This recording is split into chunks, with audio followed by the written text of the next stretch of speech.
Hey y'all, it's Emily here, back with another video. So let's recap.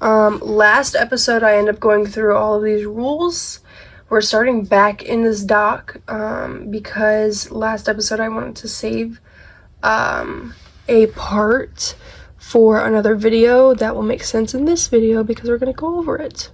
Now let's get into this. So to give you guys what my first generation storyline was, just an example, and just that way you guys can see where my mind was with doing this challenge. So basically I will be following a young man. I'm just gonna read through it, okay? I'll be following a young man who is wild and spontaneous. He lives for the adventure side of life and doesn't want to be tied down, except for the fact that he has a demanding father who has planned his whole life. Like, he's planned it down to who he's going to marry. In a week, he's going to be marrying a young woman whose father is a businessman with George, and he wants George to become a politician and follow in his footsteps. But George, on the other hand, doesn't want anything to do with a politician. One day he received a letter in the mail, which you guys have seen this letter already. But I'm going to just show it again. But he received a letter in the mail from one of his friends who had moved to California at the beginning of the gold rush in 1849. There was gold dust on this letter. After George read the letter, he decided to leave his homeland in search of the gold. This letter didn't make him fearful. There was hope for the gold. If Killian could find it, then maybe he could too. He told his mother and no one else. And let's just read this letter once more. Right there. It says, "Dear George, I would inform you that I have found gold. I've been out here for about a year now. I've seen more than gold, more than I would like to in this lifetime. I send my condolences to all of the families of these men. The saloon has more bodies each and every night, or each and every day, but less and less coming out." Which, back then, there were a lot of people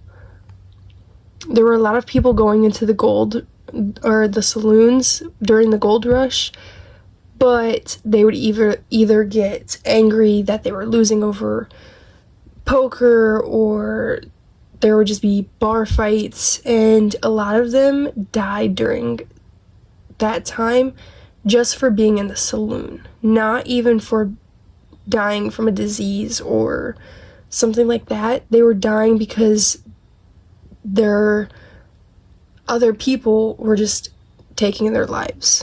So that I wanted to put that in the letter. So the saloon has more bodies each and every day, but less and less coming out. The men here are hungry for gold more than food, and even more for the women. Which I kind of wanted to make a little bit of a, I don't know, like not a joke out of it, but kind of a joke, because we're gonna have George find a woman out there where he's going to marry her instead. When we were kids, you told me that you would love nothing more than to get out of that town we called home. I pray that this letter gives you the fear not to leave. You got something good going for you there. I hope you're smart about it. Yours truly, Killian Adams. Okay. Now, I don't know if you guys can tell, but gosh, this is making me mad. Right here, I don't know if you guys could tell, it's easier if you guys go to the post I made on the community page, but right here, speckled, like I made it look like there was speckled dust, gold on here, but it's really just like yellow spots with lighter yellow outlining. There we go. Then we're gonna go over to here. Let me zoom in just a little bit more. Okay, after we read the letter, we're gonna go down to here. After he made this long, spontaneous journey to California, he soon found that there was no gold, which this is kind of spoiling a lot, but it's whatever. You guys are gonna see it anyways. He found out that there was no more gold to be found. So he decided that he was going to make a life for himself there because he wasn't going back. But it wasn't going to be easy. He had to make friends with a mean mayor and to get land. The only problem was the mayor wouldn't give him land if he didn't stop talking to his new love interest. George wasn't going to let some mayor tell him who he couldn't and couldn't love. The love interest is his daughter, which we're going to meet her a little later. I think I'm going to keep all the people from Chestnut Ridge that I've made a secret, kind of. We're just going to show off a little bit of the townies that we're going to be seeing in the first part. But all the rest of them are going to be a secret. We'll end up seeing them. But, who he couldn't love. So he came up with a plan that he would be able to buy land and then marry the mayor's daughter too. When the mayor found out, he wasn't happy about it. The relationship he had with his daughter plummeted. And he made George and his daughter pay more taxes than they should have on the land that they had bought. That didn't stop them from having beautiful children and a big plantation to grow on. So let's go over now that I've got this all set up. We're gonna see a bit of the town, and then I'm gonna show you guys the first starting point. Okay, so we're gonna save this family for last because this is a little touchy subject. First off, wait a minute, not that one, this one. We've got pretty much like a butler, very rich people, okay? I wanted this to seem very rich, very, I don't know, like, modern for the time, I guess. Modern for where we're going to be going. Everybody's dressed very nice. And then we're gonna come back for those last three households. I wanted to show you guys, for this, okay, I found most of these people I found off of the gallery. I made some tweaks, but not a lot. Okay, so I found Judith Ward as decades, and I was like, okay, we've gotta put her in here. Which she is still a celebrity, but I really don't care. Then we've got a very rich household, which we're not going to tap on all of these people because it's just going to take way too long. All of these houses, though, you'll see are not the houses that, like, over here it used to be a bar. This is no longer a bar. Over here's a church or a town hall thing. You can't really mess with this. Like, you can build on it, but it's not going to change the museum part, if that makes sense. Like, you can't make it a residential. So I'm like, I'm just gonna leave it there. Like a historical thing, like it's been there forever, I guess. I don't understand why everybody comes up in the pigeon outfit or whatever, but they're not. Another bougie household. We're just seeing townies that I put in here. Then we've got this household. I wanted everybody to be young, kind of. I mean, there's a couple of old people, but I really wanted them to be young. That way I wouldn't have to put new people in for the start of this. So we have a lot of different townies, as you can see. And there's just a dog over here. Another household of townies. Just like a couple of kids in here. And then this one, oh my gosh, this one's so cool. This one is probably my favorite household because one of my favorite movies is the Titanic. And actually, let's go into, no, because it's gonna go into a loading screen. Gosh darn it, and my loading screens are taking forever. I don't understand why, but they're taking forever to go through. So we're just going to keep it. This is Rose. And this is Jack. I did end up tweaking some of his outfits because when this person made it, I don't think that they had all of the packs. They were just using a couple of random packs that they had. So I wanted to give him more of a Jack Dawson kind of a look, I guess. So we have Titanic in this Let's Play. I know it's not towards the time period and it's closer to 1914, but I just had to, okay?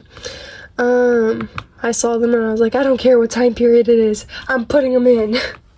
Oasis Springs, I really didn't do much to. I mean, I added a couple of people. Like, I added a whole household of people over here. This is just random townies. They're poor townies, I think. Oh, no, this is not them. I think I might have put them in here. No, I didn't. I don't know where I put them. Did I put them in this empty? Yeah, right here. Okay, so this is, like, normal townies. Like, this is Father Christmas or whatever. This is Santa. Literally Santa in the game. They put him as a poor homeless dude. Bob Pancakes looks like he just came out of battle. Like Eliza Pancakes. All of these people look like they just came out of a war and this is the after effect. Like, I'm loving it. I'm here for it. But dang, like, I think Bob had a rough day. But this lot will end up seeing it. This is gonna be a pit stop that we have before we go into the into Chestnut Ridge. This is gonna be like we're on the Oregon Trail or whatever. Oregon Trail. Oh, and Forgotten Hollows. Okay. I'm gonna show you a couple of the different ones before I show you Vlad's house because I am so stinking proud of that one. So, I have a background story for him, but I added a couple of families that are vampires. Like this one. This one's a vampire, but his wife died.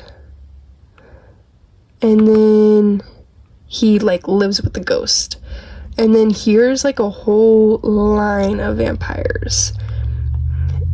But here is my favorite one of them all. I made Vlad and his family.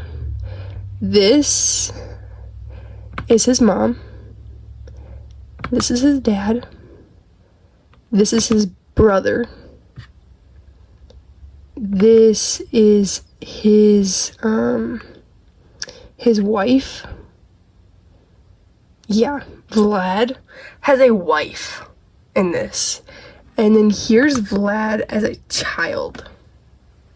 Or like a young adult. I mean, he's a young adult in this regular Sims, But the way that he looks like an elder. So my thought process is, we didn't do anything to the house, but I'm thinking like Vlad went out and he was gonna go out and like rob, I don't know, someplace, and people just caught on to the fact that his family wasn't aging, and they didn't know where to go, they didn't know anything, so they were about to pack up, and they were packing up their stuff, and Vlad went out for like the last little blood bank and blood round and everything like that in like the early 1900s. And he came back and they had burnt his house. So Vlad left his house and his home, and years later he came back. That's where I'm kind of leaning towards, if that makes sense. But we gave him an entire family. We gave him a background story. I wanted Vlad to be in here. I wanted Vlad and like different werewolves to be in here.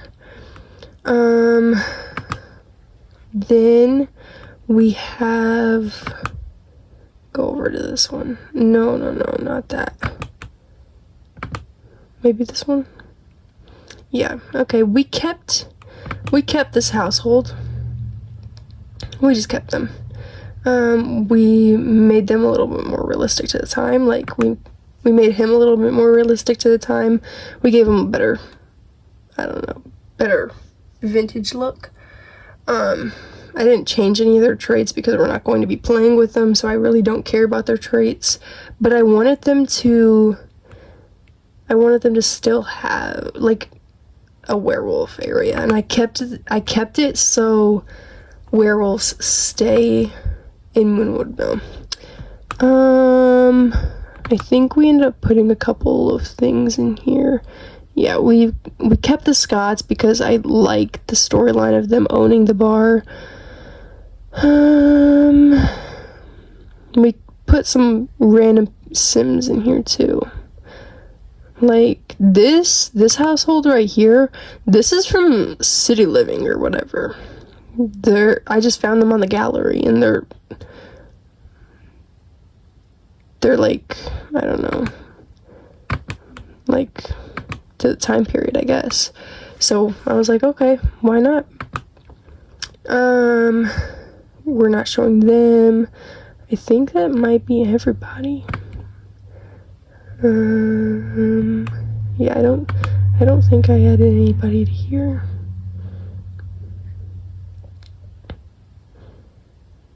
Yeah, no. Okay. Now we get into the touchy subject, okay? Which, this is a very touchy subject. But we're playing in Mississippi, and whoa, who was this? Oh, okay. She just looked like a little wonky on here. Last episode, I got into talking about how in 1450s or 1850s, it was a very, very big thing with slavery. And I am not a historian. I am not perfect about history. Like, I just want it to be sentimental, and I want it to make it known, because most people, they just skip over the topic because they're either scared to do it, which by no means am I not scared to do this topic, because I don't want to offend anybody and I don't want to hurt anybody's feelings. But it was a topic back then. It was a thing back then, and this was one of my biggest, how do I know put it? One of my biggest topics. Let's just go into here while I talk about it, because I want to actually give them time to be seen. But back then, it was very well-known thing to have slaves, and I wanted that to be put in here. And we're starting in Mississippi, which that is in the South, and it was a very big thing in the South that slaves were a thing. One of those topics that is very touchy, so by no means do I support this in any way. It is just a way that I want to tell a story, because I want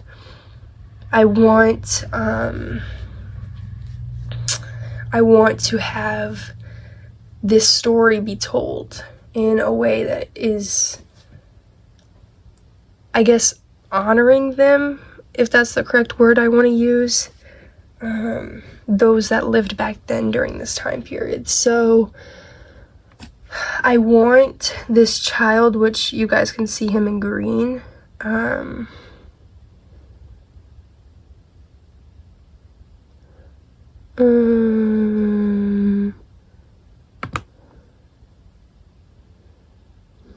okay.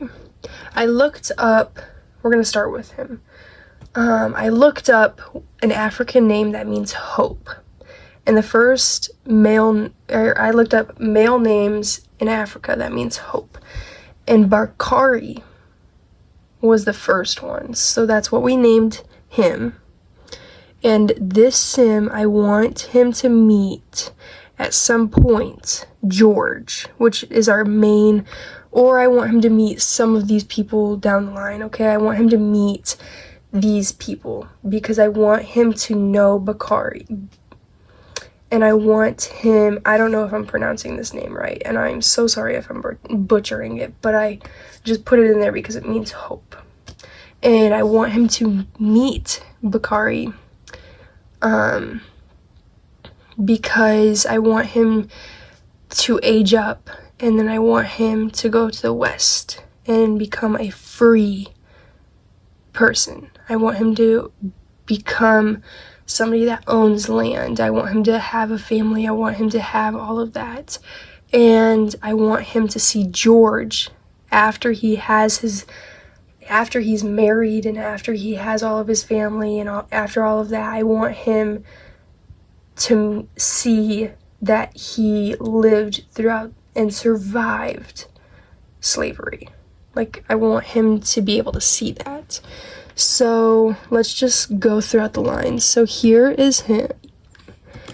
And it was, okay, before I even get into here, it was a very well-known topic too, that slave owners ended up beating their slaves into working for them, which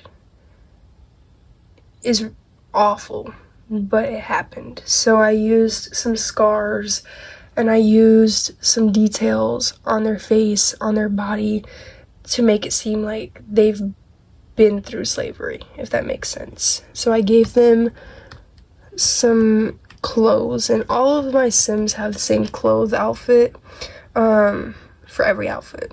So I'm only going to show you one of their outfits, and I made them have the gloomy trait and paranoia trait too, which he can't have two traits right now, so I just gave him the gloomy trait. But we're going to show his dad first. Thomas Stevens is his dad. This is his dad, and he doesn't have anything on his face, but if you go into body, you can see he's got his arm where he might have gotten whipped, and his back too. I wanted this to be like they have found a way out of slavery. Like, Bakari is the first out of his generation and like out of his family to be free. So I'll show you his, and I wanted them to be very skinny, like they haven't had, I don't think I put any on him. No, I think I did. I think I only put those.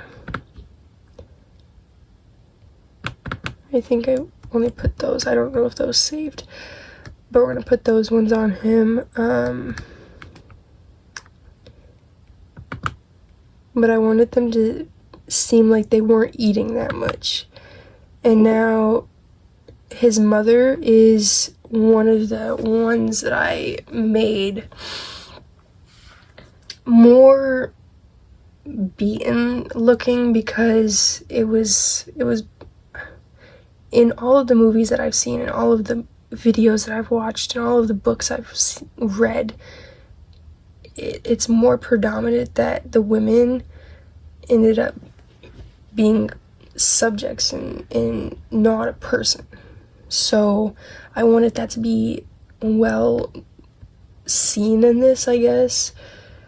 So she's got face scarring too, and a black eye and a cut lip and different things like that. And I'm not gonna take her dress off because you can already see, but she's got her back whipped and scars from that. And I just wanted it to, I didn't want to sugarcoat it, if that makes sense. Like, most simmers don't put this in, but I wanted a small snippet of it be put in, because during school this subject was one of the ones that I paid attention to, because, and along with the Holocaust and everything like that, because these are people. At the end of the day, they were people that this happened to. So I wanted that to be well known and seen. Let's go to Donald. This is him. This family I got off the gallery and I just added the last 4. This dude is mean, and he is hot-headed, so he loses his temper very often, which was very common, which also led to the beating of the slaves that he owned. So the storyline that I'm going with this is he beat all of his slaves, and he used Vivian, which is Bakari's mom, and he was just very mean and he was an awful person, but he was very sweet to his wife because he was able to be mean to Vivian, which I'm sure that all of these, like Thomas, Vivian, and William, I'm sure that all of them had different names, because throughout the books and movies and videos in school that I've heard and read and seen about slavery, they all had different names, and when they came to America, they got different names. They got more American, as they would say, names. Like, they got basic names like Thomas, William, and I put Vivian too. And they just had more American and English names. So I'm sure that they would have had different names, but these ones were the ones that I was like, okay, well, these ones are probably the names that they went by when they came to America. And Vivian probably named Bakari, and they probably called him something else. So, moving on, so this is his wife, and then this is their son.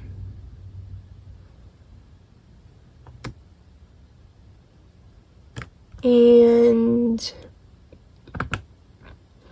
this is their daughter, which I don't understand why she has this on her head, because I didn't put this on there. Are there anything else?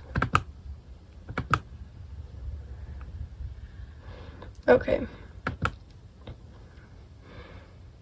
during the winter, do you have a hat? Because, whoa. Okay. Maybe I didn't put all of his...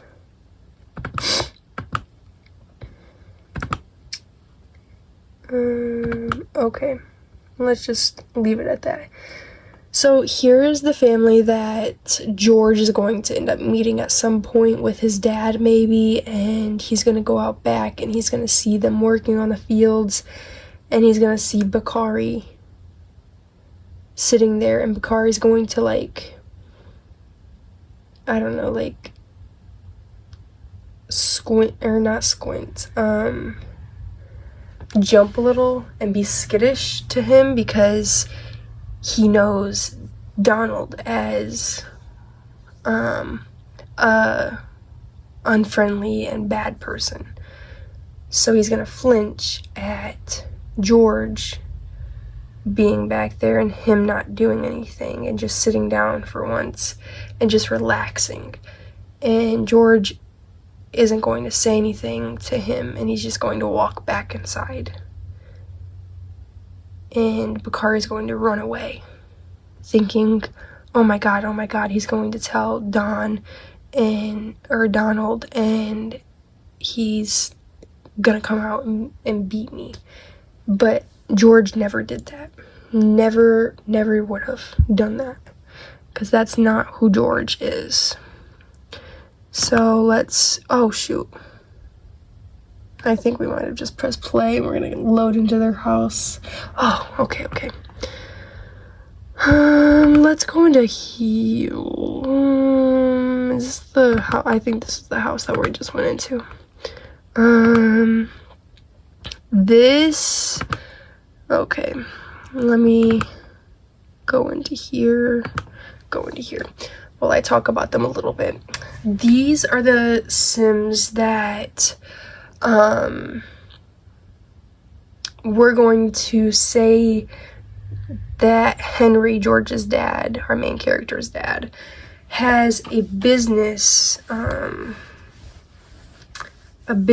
agreement with saying if George marries their daughter, then they can have a business agreement and have business together.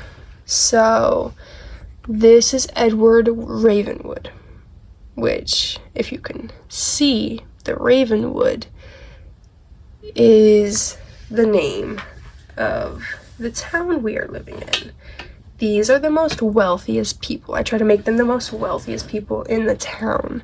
I wanted them to seem like they were snuck-up snobs, very proper, materialistic, self-absorbed, very just not who George is. Not at all who George wants to be, not who George wants to be with.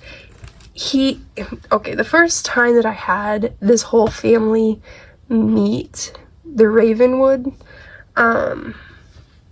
family, the most funniest freaking thing. I wish I videoed it too, because that was just so funny. Let me adjust the camera a little bit. It was so freaking funny. So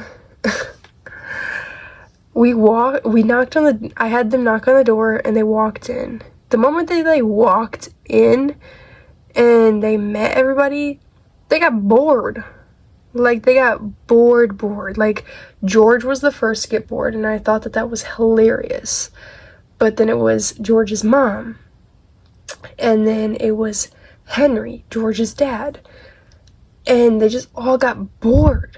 And I was like, this is perfect for the storyline. Like, they get bored with this family because that's not who they are. And George never wants to be them. He never wants to be somebody that's snobbish and proper and materialistic and just money focused. He doesn't want that. I mean, yes, he's going to be money focused for his farm later down the line, but he is not money focused in any sort of way. And I don't want that to happen. So here is Edward This is the man that Henry, George's dad, which we've really got to meet them, which we'll do that next, is having a business agreement with. This is Elizabeth Ravenwood. She is very, very eye-catching, beautiful, and I just got them off the gallery. And she is very self-absorbed, but she's good and she's romantic. And then here is Rose. Rose is their daughter. And my thought is she knows she has money. She's one of those girls that knows she is made of money. She has money behind her, in front of her, and on both sides of her. On top and on bottom of her. Like, she knows she has money for days. And she is very materialistic. She's a snob. And she's very, very self-absorbed. And some of the things that she likes preppy fashion, romantic music, luxury decor, and painting. And she dislikes gray. A turnoff is engineering, white hair, and gray clothes.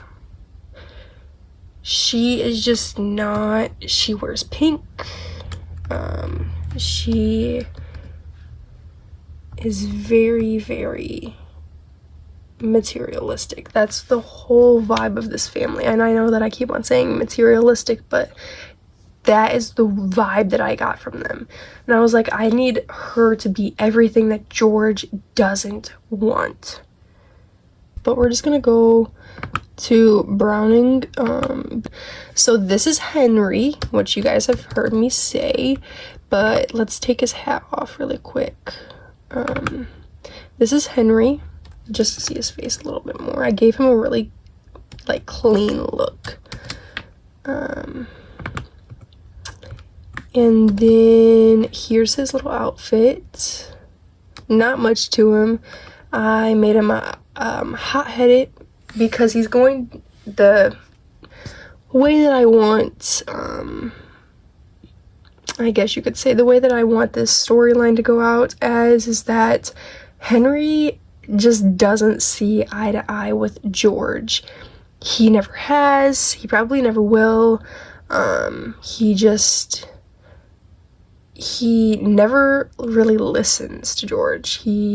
George will say, I don't want to be a politician, like, I never want that, I never wanted that, and all Henry hears is, my son is just let down, like, he just doesn't appreciate anything. That's what he's hearing, not what George is saying. And he's very family orientated, though. He loves his family. He would die for George. He would. But he just doesn't see eye to eye with him, which makes him kind of angry and riled up and hot-headed. Henry's also self-assured. He's very confident and cocky, much how rich people were back then. Confident, cocky, materialistic. That's how they were. He is a politician, and let's see, we only played with him for like a little bit, but he only dislikes like smart sims, and he dislikes deceptions. Let's go over to his mom. I don't understand why she's always in her pajamas. It's so weird to me. Like, anytime I load in, she always has her pajamas on. So here is his mom, Elizabeth Browning, which we'll have to fix the family tree because we didn't know her name yesterday. I knew that her last name was Browning, but I just didn't know her first name was Elizabeth. She's very family orientated. She's neat. She loves her house clean. And she's a perfectionist. This is her. She loves George to death. Her and George are super, super close, which is why George only tells her that he is leaving. He doesn't tell his dad, he doesn't tell his fiance, he doesn't tell anybody, because all of them would try to keep him. And Elizabeth knows that him going away is going to hurt her, but it's also going to be for the best for him. If he wants to do it, he can do it, because he is an adult. But this is George, and I'm going to show off a couple of his outfits, because his mom and his dad have the same outfits pretty much, besides their swim and a couple of other ones. But I wanted him to be self-assured. He's very confident that he's going to be able to provide for himself. We gave him the rancher and an animal enthusiastic, because he's going to end up having to have those anyways, but we gave him the creative because he is a piano man at this point. He plays the piano, and he's very, very good at it too.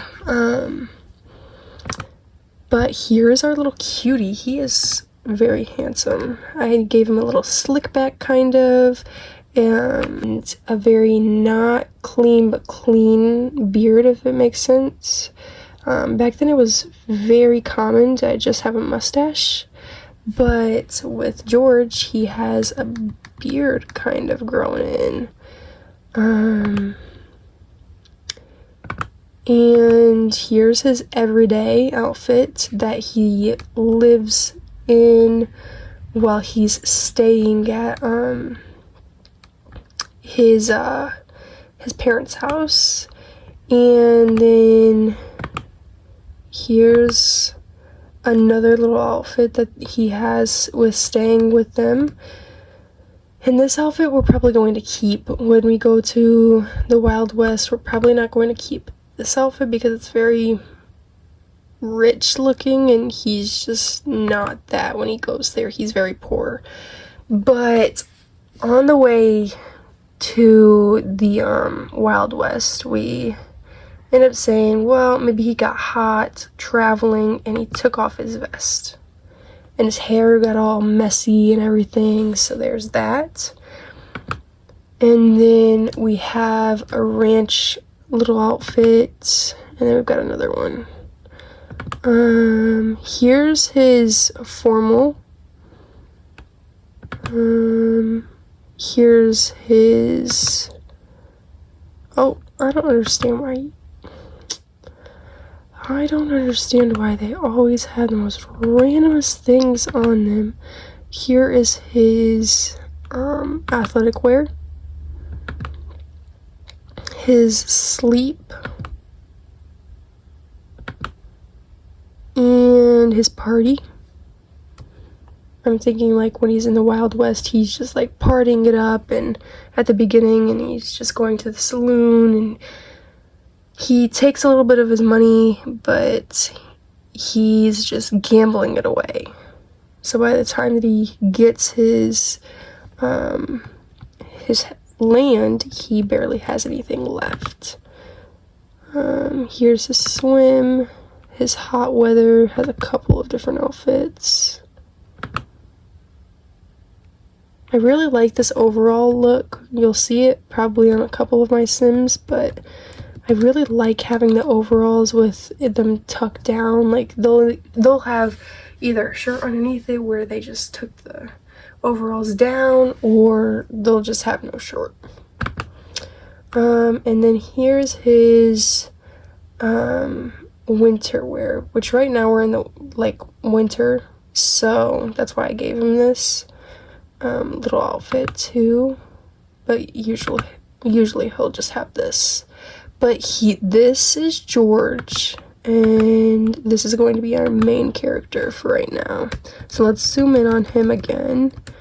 just give you that while we do this little outro.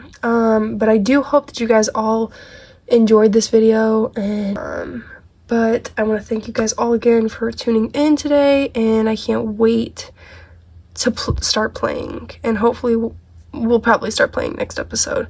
But I hope that you guys all had a great day, and I'll be sure to keep you posted and uploading videos. So until the next, thank you guys, bye.